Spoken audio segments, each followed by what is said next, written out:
So hi guys, good morning. Today's video guys, papakita ko sa inyo kung ano yung ginagamot ko dito sa aking pimples tsaka sa aking mga peklat. Tingnan nyo naman kung gaano kadami yung mga peklat ang lalaki pa, di ba?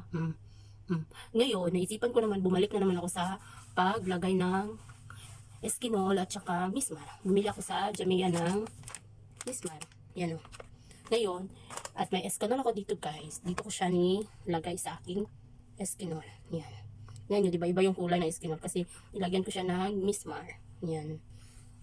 Tapos ito, may natira pa. Nilagyan ko din siya. Diba iba yung kulay? Tapos, sinishake ko muna. Tapos, ilagay ko siya dito sa cotton. Yan. Iba yung kulay, diba? Tapos, dampi-dampian ko lang sa paglagay. Ganyan. Tapos, kung saan yung may maraming ano, na ganyan ko talaga.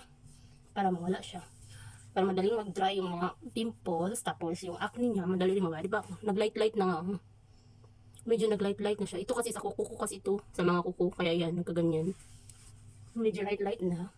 Tapos, spread ko lang yan dyan sa mukha, guys. Yan. Yan. Yan. Spread lang. Hanggang leeg.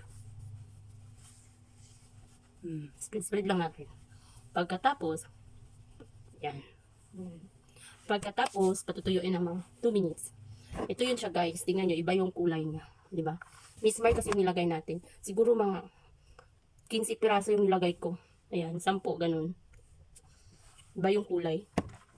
Ganda naman siya talaga.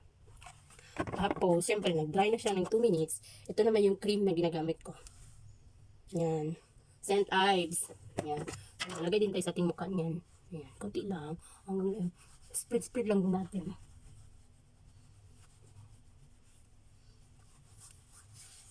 Ayan.